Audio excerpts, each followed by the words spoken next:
All right. Good morning. It is Monday, October the 7th, 2024. It actually kind of felt like October here in Charleston. You know, it's you're starting to kind of feel that fall coming. I looked at the forecast this week. I almost never look at the weather. Well, speaking of forecasts, we're about to talk about economic forecasts in just a moment, but looks like we actually are getting some colder weather moving into Charleston here this week, which would be nice. But we hope everyone had a nice weekend. Again, I've got to start while we're in the soccer season. My daughter Keegan's team, the Rushing Otters, hard fought 2-2 draw. Okay, Keegan scored both our goals. That girl is competitive. I even had to have a talk with her. You know, she's getting a little. You know, you're not supposed. I always told her in soccer, you know, you can't push people, but you can create space with you create space with your arms. It's kind of sports in general, and she was kind of pushing those boundaries a bit, but just a competitive girl. I'm sure I might have been that way as an 8-year-old as well, but we hope you had a nice weekend. Let's see. Other quick housekeeping item. Last week we mailed out our quarterly newsletter that I write every quarter. So hopefully you received this. You know, the two retirement planning mistakes you should try really hard to avoid. You know, running out of not just running out of money, but you know, passing away with regret as well. You're trying to avoid those two things. If you did not get one of these, and you usually do, you just let us know.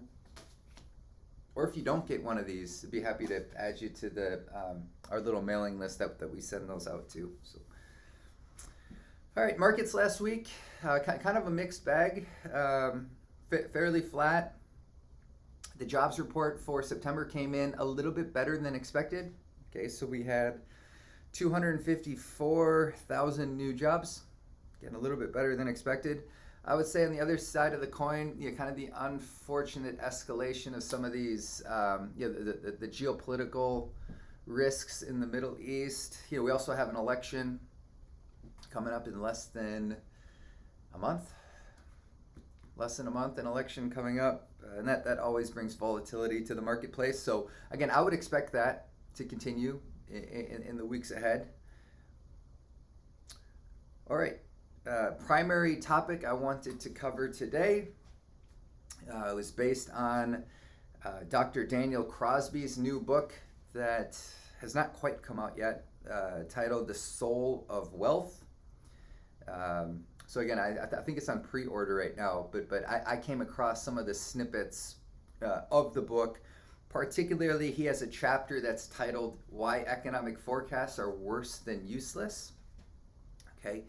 And yeah, I think most professionals in the industry, if they're away from the advertisement, like the financial media space, understand this claim is 100% truth. You know, why economic forecasts are worse than useless.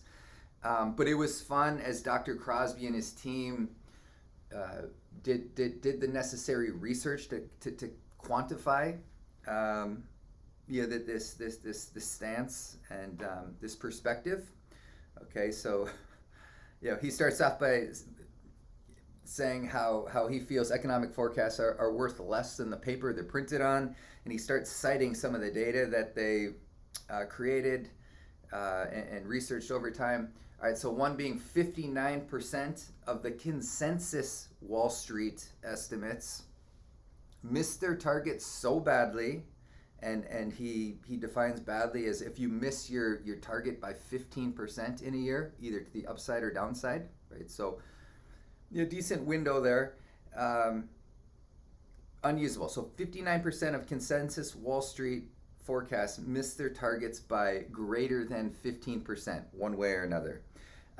The team looked at estimates over 20 years. Over a 20-year period, they looked at 80,000 Wall Street estimates. And in that within those 80,000 estimates over this 20-year period, there was a mere 1 in 170 chance of that estimate being within 5% of the actual number. Okay, and then yeah, so in 2008, the average stock forecast was calling for an increase of 28% before the year started. Uh, the average stock went down 40% in 2008. Okay, so a few conclusions. One being forecasting is really difficult, really difficult.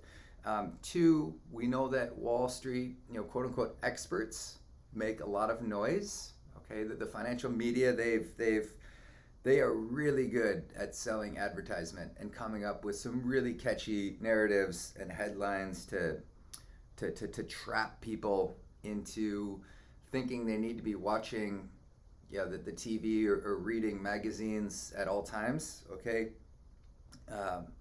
and three, the third, and in summary, just my stance. Just being, if you choose to consume financial media, albeit on the TV or reading magazines, just please do so for entertainment purposes only, and please do not look at the financial media. Don't ever use it for any kind of decision making. I hope some of the things that I just shared in terms of the data over time will encourage you to kind of embrace that reality. It's so dangerous, and I remember growing up thinking like, I'd turn on CNBC and like I would think that's the way markets actually work, and then you start studying it and you start living in it, and you're like, wow, that's not the way markets work at all. What they're talking about on they're selling advertisements, but just thought that was worth sharing today. Questions, comments, concerns, let us know if you have anything on your mind. Oh, I did want to point out one last thing within here. Just in terms of fall review action items. Okay, so